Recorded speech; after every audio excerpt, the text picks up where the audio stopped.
Magandang araw Pilipinas, magandang araw mga kapantalan. Ako po si Jel Manalo. Nandito tayo ngayon sa MV Dulles Hope Floating Library na nakadaong sa Eva Macapagal Cruise Terminal sa Pier 15, Manila South Harbor para ihatid sa inyo ang mga balita sa loob at labas ng Pantalan. Ito ang Ronda Pantalan. Para sa unang pasada ng balita, PPA General Manager Jason Tiago at iba pang opisyal ng ahensya binisita ang bagong bukas na Port Operations Building ng Tubigon Port sa PMO Bohol. Sa kanyang pagbisita nitong Lunes, 1 ng Abril, sa Port of Tubigon, ininspeksyon ni GM Santiago ang mga pagbabago sa nasabing pantalan.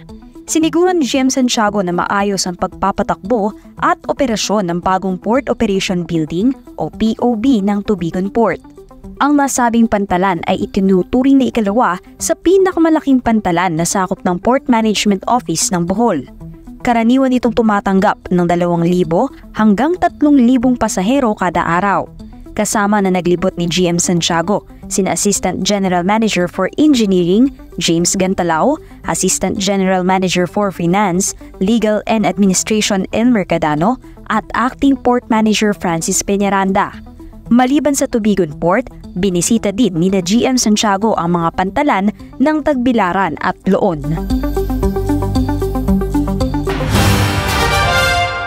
Nagdiwang ng ika-47 anibersaryo ang PMO Davao kung saan isinagawa ang iba't ibang mga aktibidad gaya ng pagbibigay ng parangal sa mga empleyado.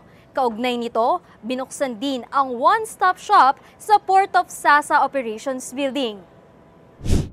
Pinagdiwang ng Port Management Office ng Davao ang kanilang ika-47 anibersaryo nitong 1 ng Abril 2024. Highlight ng programa ang paggawad ng Loyalty Award sa mga natatanging empleyado ng PMO Davao na nagserbisyo sa loob ng 15 hanggang 25 taon. Nagpasalamat si Port Manager Annalie Aguila sa lahat ng mga kasamahan niya sa pantalan dahil sa ipinakita nitong pagkakaisa at dedikasyon sa serbisyo. Focus on excellence and success will follow.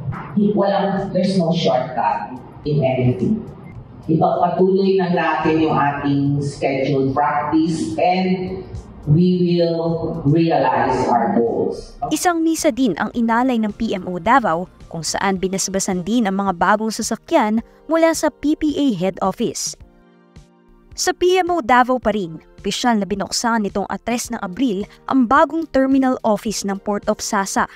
Tinawag itong one-stop shop dahil sa kumpletong pasilidad tulad ng assessment, collection, harbor operations, cargo entry at withdrawal. Kasama na rin dito pati na ang pagproseso ng mga safety, health at environment permits. Ang nasabing one-stop shop ay makatutulong upang mas mapabilis, mas mapaayos at maging sistematiko ang pagproseso ng mga dokumento ng lahat ng kliyente ng pantalan. Mas okay siya ngayon kasi parang one-stop shop na siya if comes to payment. Kasi noon pag nasa different port ka, nasa kabila ka, tapos pag sa private naman dito sa kabilang building. So ngayon mas malaki, mas malamig, then mas comfortable siya. Agad na inaksyonan ng mga kawani ng Port of Legazpi ang paghingi ng tulong ng isang barko na naglalayag patungong Australia. Ang isa kasing tripulante nito, kinailangan na isugod sa pagamutan. Nakatanggap ng abiso ang Base Port Legazpi mula sa barkong MV FMC Bigard nitong 2 ng Abril kung saan ang isinilang tripulante ay nangailangan ng atensyong medikal. Agad na umaksyon ang Port of Legazpi at inorganisa at inantabay ang pagdating ng barko sa pantalan kasama ang Philippine Coast Guard. Matapos ang entrance formalities, agad na isinugod sa pinakamalapit na pagamutan ang tripulante.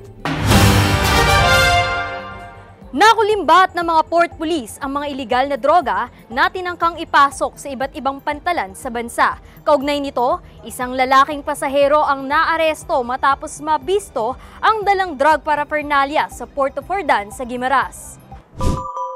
Nakita sa loob ng bagahe ng lalaking pasahero ang ilang drug paraphernalia at sunog na residue na pinaghihinalaang illegal na droga sa Port of Jordan, Guimaras nitong ika-31 ng Marso. Nakuha din sa sospek ang isang kutsilyo at 6 na lighter mula sa kanyang bagahe matapos idaan sa baggage x-ray machine ng pantalan. Kasalukuyang nakakulong ang sospek sa Jordan Municipal Police Station na posibleng maharap sa kasong Comprehensive Dangerous Drugs Act of 2002.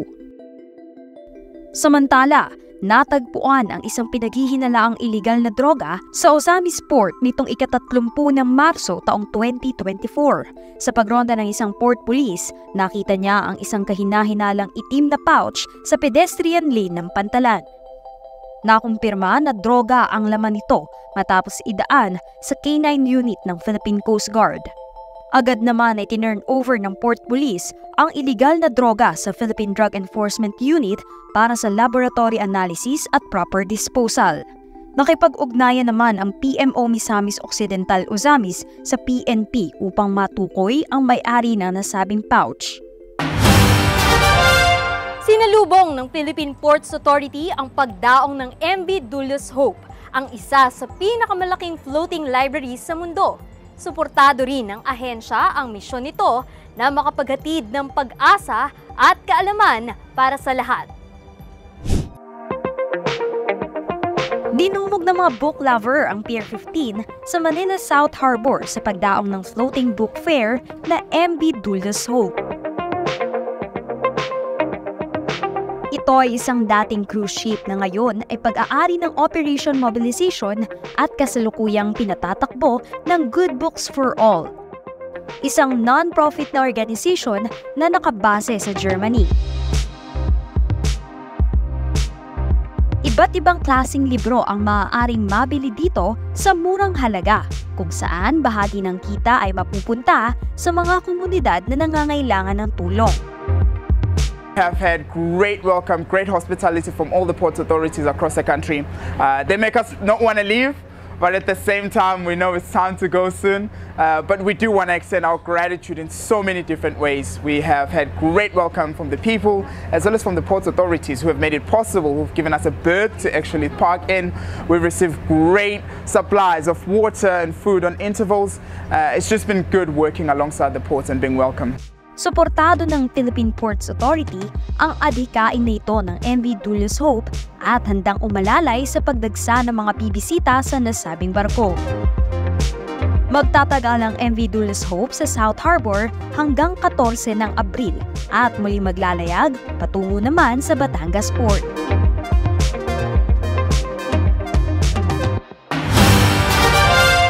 At iyan ang mga balitang aming nakalap sa pagronda sa mga pantalan. Manatiling nakatutok sa aming social media pages. I-type lamang ang Philippine Ports Authority sa Facebook, Instagram, YouTube, X at TikTok para maging updated sa mga kaganapan sa pantalan. Muli ako po si Jel Manalo at ito ang Ronda Pantalan.